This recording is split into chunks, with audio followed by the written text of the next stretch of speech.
King Ludwig II of Bavaria, often remembered as the Mad King, ruled from 1864 until his mysterious death in 1886. His reign was marked by opulence, eccentricity, and a passion for beauty that seemed to outweigh his interest in governing. Despite his lavish tastes and reclusive tendencies, Ludwig was deeply loved by his people, many of whom saw him not as mad, but as misunderstood. Yet the very traits that endeared him to the public placed him at odds with his advisor Sand, ultimately cost him his throne and perhaps his life. Ludwig's upbringing was one of extreme contrast.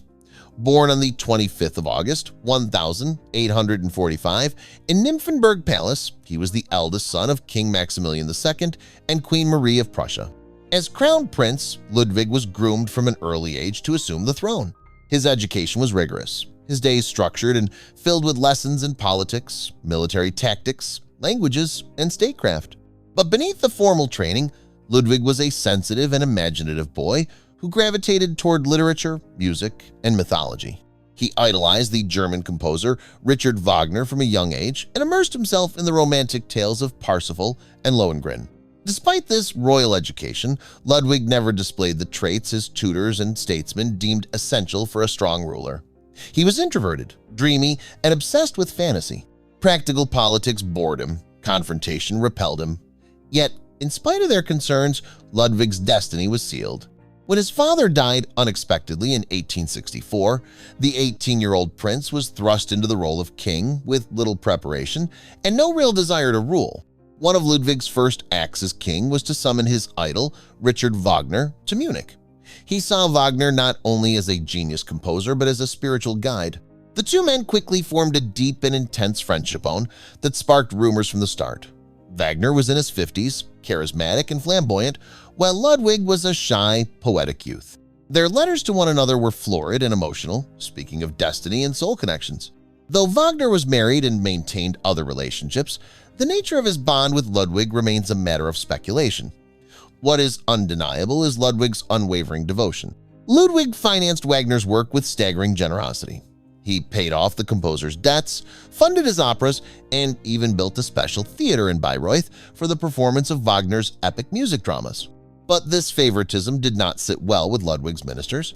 They resented Wagner's influence over the king and feared that Bavaria's reputation and finances were being sacrificed for artistic indulgence. Eventually, they pressured Ludwig to send Wagner away, a bitter blow to the king's heart. Still, Ludwig's romantic imagination could not be subdued. Over the years, he began pouring more and more of the royal treasury into a series of ambitious architectural projects. These weren't just palaces, they were dreams made of stone. Neuschwanstein Castle, perhaps his most famous creation, was inspired by German legends and Wagnerian motifs. It perched high on a rugged hilltop, its towers and turrets seemingly pulled from a fairy tale. It was never intended as a place for governance. It was a refuge, a fantasy realm built by a king who longed to escape the burdens of the real world. Linderhof Palace and Herrenchiemsee followed, each more elaborate than the last. Linderhof was modeled after Versailles, complete with gold leaf, mirrored halls, and manicured gardens. Herrenchiemsee, built on an island, was Ludwig's homage to the grandeur of Louis XIV.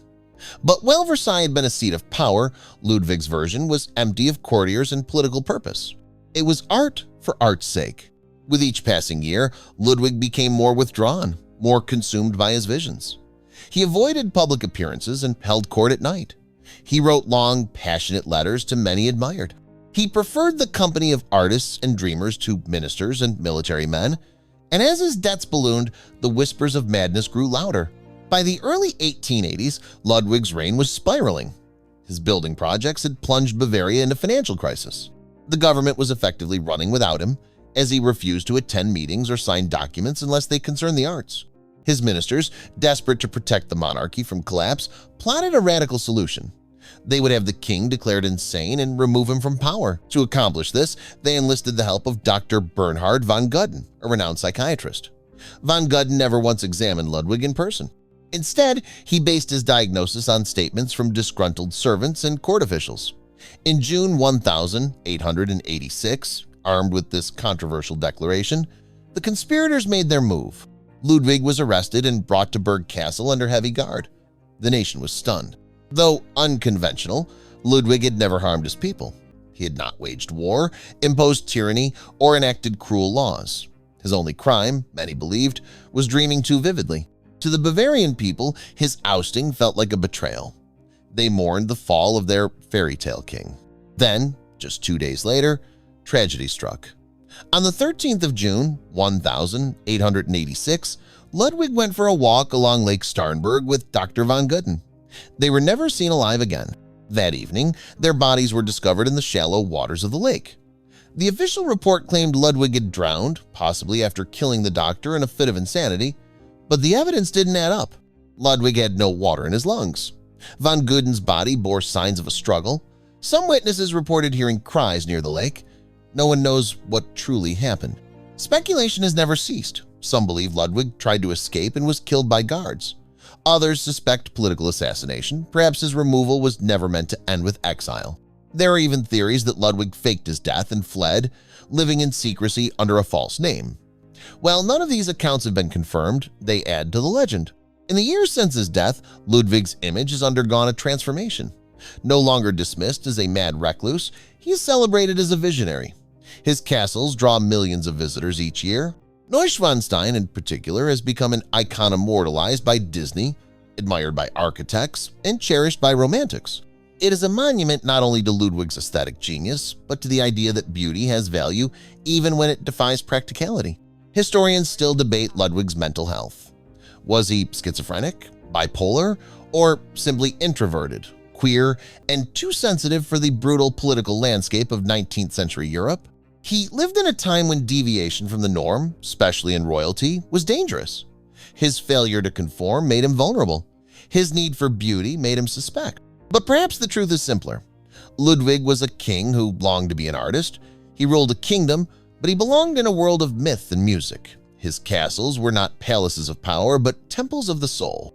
His life was a contradiction, public, yet private, powerful, yet powerless. In the end, Ludwig's story is not just one of mystery or madness. It is a tragedy. A tale of a man born into a role he never chose, who tried to reshape reality to match his dream sand, paid the ultimate price for it. Today, he is no longer Mad King Ludwig. He is the Swan King, the Dream King, the monarch who built heaven on earth, even if he could not live in it. His life, once mocked, is now revered. And in the soaring spires of Neuschwanstein, his spirit still lingers forever, dreaming forever free.